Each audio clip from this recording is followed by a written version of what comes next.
તમામ સમાચાર જોઈએ સુપરફાસ્ટ અંદાજમાં। ચેમ્પિયન ટ્રોફીની પ્રથમ સેમીફાઇનલ આજે રમાશે। દુબઈમાં ભારત અને ઓસ્ટ્રેલિયા વચ્ચે ટક્કર।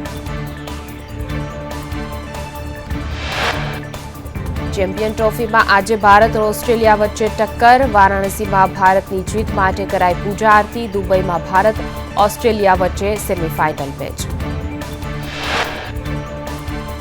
ચેમ્પિયન ટ્રોફીમાં ભારત ઓસ્ટ્રેલિયા વચ્ચે સેમીફાઇનલમાં ટક્કર છે। અમદાવાદના ક્રિકેટ રસિકોમાં જબરદસ્ત ઉત્સાહ જોવા મળી રહ્યો છે।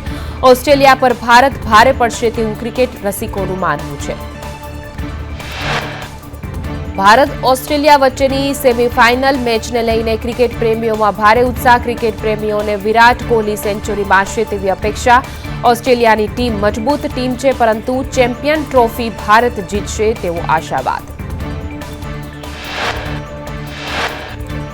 ટ્રમ્પે કેનેડા મેક્સિકો પર લગાવેલા ટેરિફથી ભારતીય શેરબજારની કડાકા સાથે શરૂઆત। સેન્સેક્સ 300થી વધુ પોઈન્ટ તૂટતા સેન્સેક્સે 72,800ની સપાટી તોડી, તો નિફ્ટી 123 પોઈન્ટથી વધુનો ઘટાડો નોંધાયો।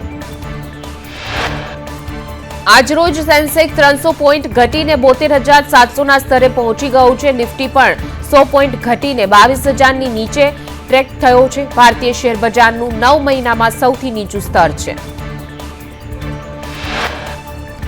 વડાપ્રધાન મોદીની જામનગરના વનતારા વિઝિટનો વિડીયો સામે આવ્યો, જેમાં વિડીયોમાં પ્રધાનમંત્રી મોદીનો પ્રાણી પ્રેમ દેખાઈ રહ્યો છે। જમ્મુ કાશ્મીરના ડોડામાં હિમવર્ષા, પહાડી વિસ્તારોમાં બરફની ચાદર પથરાઈ છે। કાશ્મીરમાં કાતિલ ઠંડીનો અનુભવ।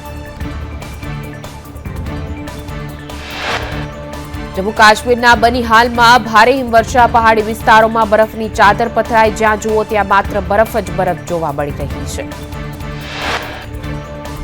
રાજ્યમાં ઉનાળાના પ્રકોપની શરૂઆત। ઉનાળાની શરૂઆતમાં તાપમાન 35 ડિગ્રીને પાર પહોંચ્યું। રાજકોટમાં સૌથી વધુ 36.2 ડિગ્રી તાપમાન નોંધાયું, તો અમદાવાદમાં 35 ડિગ્રી, અમરેલીમાં 35.8 ડિગ્રી તાપમાન।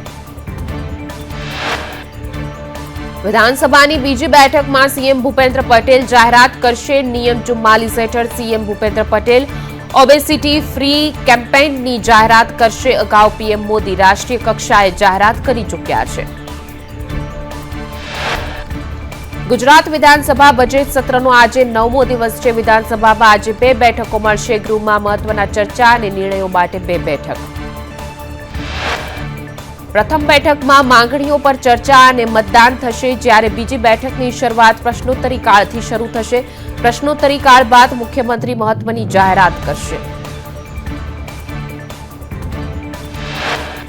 ગાંધીનગરમાં મુખ્યમંત્રી બંગલે ભાજપ પ્રદેશ પાર્લામેન્ટરી બોર્ડની બેઠક મળી। નગરપાલિકાઓના હોદ્દેદારોની વરણી અંગે ચર્ચા। ભાજપની સંસદીય દળની બેઠક બાદ નગરપાલિકામાં પ્રમુખ ઉપપ્રમુખની વરણી કરાશે।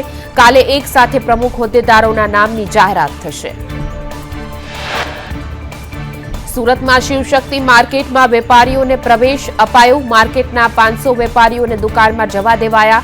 55 લાખ કર રોકડા અને 2 કિલો ચાંદીના સિક્કા કાઢ્યા।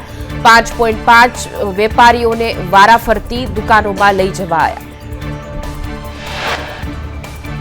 માર્કેટમાં દુકાન ધરાવતા 5 વેપારીઓને વારાફરતી લઈ જવામાં આવ્યા, તો વેપારીઓને કિંમતી સરસામના કાઢવા તક અપાઈ હતી। માર્કેટમાં વેપારીઓએ દુકાનના મંદિરમાં સિક્કા રાખ્યા હતા।